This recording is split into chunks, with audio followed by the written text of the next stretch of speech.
Pemirsa, PLT Gubernur DKI Jakarta Jarod Saiful Hidayat menyayangkan persekusi yang diduga dilakukan simpatisan kelompok Front Pembela Islam atau FPI kepada seorang anak laki-laki berusia 15 tahun. Jarod mengatakan hal tersebut seharusnya diserahkan kepada pihak yang berwajib.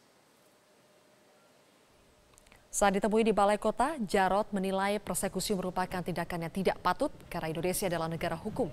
Masa tidak seharusnya main hakim sendiri. Kalaupun ada pihak yang tidak berkenan dengan unggahan seseorang, seharusnya masalah ini dapat diselesaikan melalui jalur hukum dengan melaporkan kepada pihak kepolisian. Jarod juga berharap pihak berwajib dapat menindak tegas kejadian ini.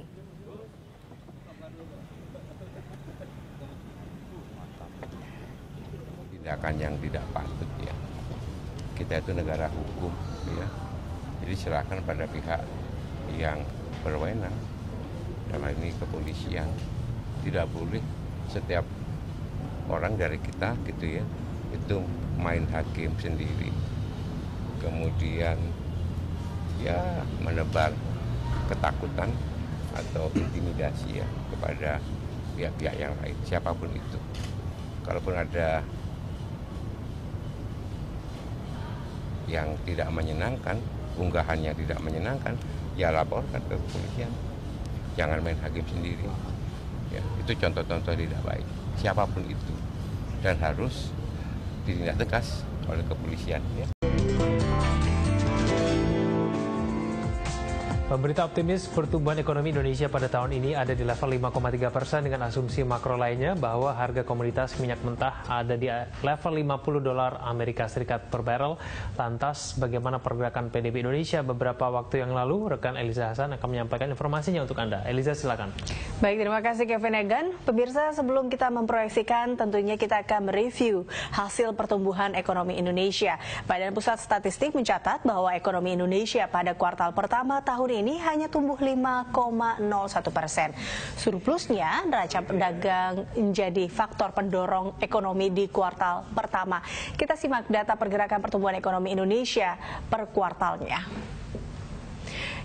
Kita lihat di sini pertumbuhan ekonomi Indonesia triwulan 1 2015 dan triwulan 1 2017 year on year. Dari kuartal pertama 2015 kita tahu di pertumbuhan Indonesia berada di 4,71%, di kuartal kedua 4,67%, di kuartal ketiga tahun 2015 4,73%, dan di kuartal keempat 2015 meningkat menjadi 5,04%. Di kuartal pertama 2016 kita lihat di sini lebih tinggi dibandingkan di kuartal sebelumnya, harga sama yaitu 4,92% atau menurun dari kuartal keempat tahun 2015. Lalu di kuartal kedua 2016 5,19% meningkat dari kuartal sebelumnya dan kembali melemah atau menurun di kuartal ketiga di tahun 2016 yaitu 5,02%. Dan di kuartal keempat 2016 kembali melemah atau menurun 4,94%. Dan di kuartal pertama tahun ini atau tahun 2017 yaitu pertumbuhan ekonomi Indonesia sebesar 5,01%. Presiden Joko Widodo menargetkan ekonomi Indonesia tumbuh di level 6,1% pada 2018. Target yang tinggi dan menuntut Menteri Kabinet Kerja harus melakukan langkah yang konkret dan penajaman atau dengan penajaman program prioritas karena ekonomi nasional selalu tumbuh di bawah 6% sejak tahun 2013. Kita simak datanya. Ini dia pertumbuhan ekonomi Indonesia dari 2013 yaitu sebesar 5,78, lalu melemah di 2014 5,02% dan kembali turun lagi di 2015 menjadi 4,88%. Naik di 2016 5,02% dan estimasi di 2017 ini akan meningkat sebesar 5,3% dan di 2018 diestimasikan atau diharapkan juga akan pertumbuhan ekonomi Indonesia akan meningkat menjadi 6,1%. Ya, tidak hanya pemerintah saja yang memproyeksi bahwa pertumbuhan ekonomi cukup tinggi. Beberapa institusi lainnya juga memproyeksikan bahwa pertumbuhan ekonomi Indonesia pada tahun ini bisa mencapai 5,5%. Menurut mereka, tingkat pengangguran dan defisit neraca berjalan yang rendah serta terjaganya inflasi mengindikasikan ekonomi Indonesia mampu bertahan di tengah gejolak perekonomian dunia. Kita simak datanya. Ini dia proyeksi pertumbuhan ekonomi Indonesia di 2017. Berdasarkan ADB, ini proyeksi pertumbuhan ekonomi Indonesia sekitar 5,5%. Lalu sama seperti ADB, Fitch Ratings juga mengatakan bahwa sebesar 5,5%. IMF mengatakan pertumbuhan Indonesia akan 5,3%. Bank Dunia 5,2%. Standard & Poor's 5,2%, sama seperti Bank Dunia. Sama juga dengan Moody's yang mengatakan bahwa pertumbuhan ekonomi Indonesia di 2017 sebesar 5,2%. Dan target APBN 2017 ini adalah 5,1%. Demikian, Kevin Egan. Ya, terima kasih Eliza atas datanya. Pemerintah menyatakan bahwa perbaikan peringkat utang Indonesia dari S&P memberikan efek yang positif, terutama persepsi resiko investasi. Nah, apakah Anda memiliki data tersebut, Eliza?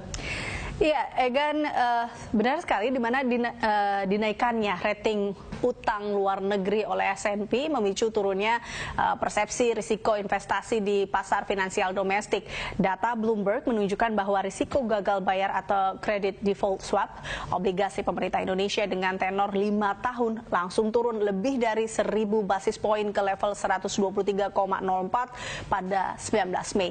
Kita simak datanya di sini untuk pergerakan CDS bulanan surat utang Indonesia untuk tenor 5 tahun, di mana di September 2016 dikatakan ada sebesar 152,15, lalu di Oktober 2016 155,16, lalu di November 2016 bergerak tinggi atau naik 170,67, dan di Desember 2016 menjadi 157,9, turun lagi di Januari 2017 sebesar 148,51, turun di Februari 2017 129,77, sama masih di 127 ini di Maret 2017, lalu ada penurunan di 2017 di bulan April yaitu 127,14, dan di Mei 2017 pergerakan CDS bulan surat utang Indonesia sekitar 124,84.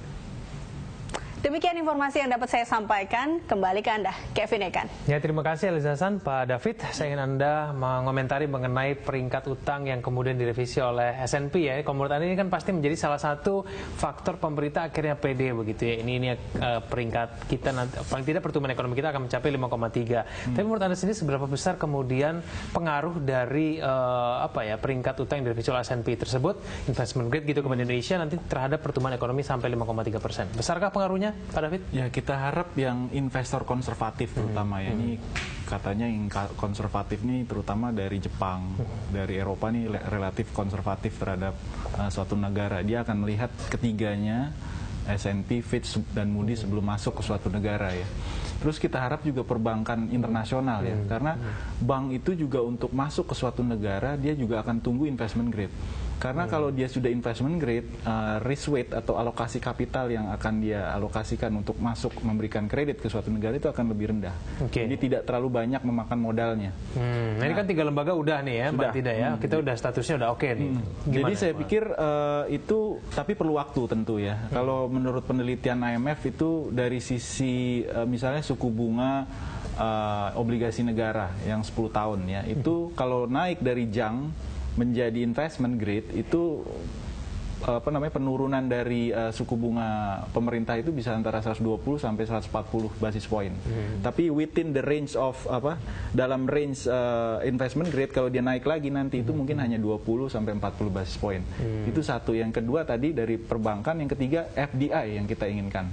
FDI ini biasanya perlu kajian dulu ya sebelum masuk, dan memang terakhir ini cukup baik, dan mereka akan lihat mungkin horizonnya lebih jangka menengah, jangka panjang, prospek kita seperti apa. Kita tahu dari sisi populasi, demografik dividen, dan juga penduduk muda ya, kelas menengah yang meningkat ini jadi satu daya tarik ya. Dan jualannya sekarang kita lebih mudah karena kita sudah investment grade ya.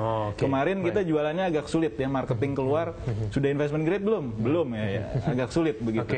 Dibalikin lagi nanti akhirnya. Tapi menurut Anda kemudian meskipun kita sudah mendapatkan investment grade, tapi paling tidak tindakan maupun kebijakan pemerintah untuk deregulasi begitu itu sudah cukup maksimal belum supaya kemudian menciptakan ekosistem yang ramah begitu buat investasi? investor menurut Anda? Yang sebenarnya kita inginkan itu sebenarnya implementasinya dulu. Terlalu banyak deregulasi, terlalu banyak paket juga kalau implementasinya lambat atau berbalik lagi menjadi kita deregulasi terus ada regulasi yang baru lagi. Nah, itu yang kita tidak inginkan ya.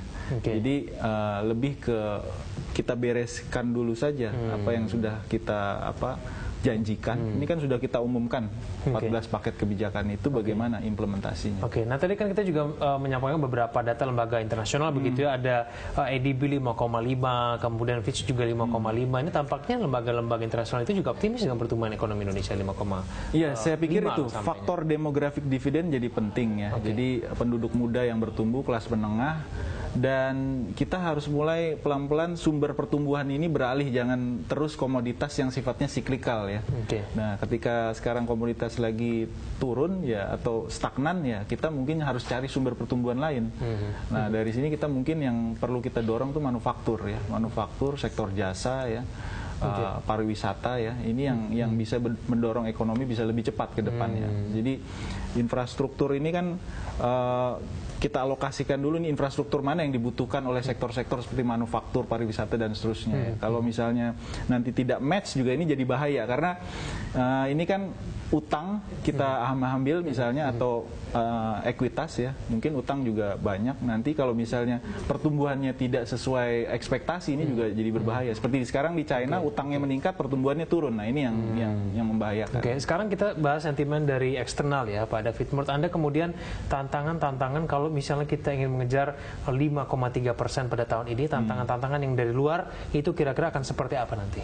Yang pertama dikhawatirkan sebenarnya awal tahun ini kita khawatir gejolak yang bisa saja terjadi kembali di Eropa ya. Jadi tapi kita lihat trennya terakhir di Belanda pemilu Geert Wilders kalah ya, di Prancis Le Pen kalah ya. Jadi kita lihat kemungkinan gejolak ini kecil dari Eropa.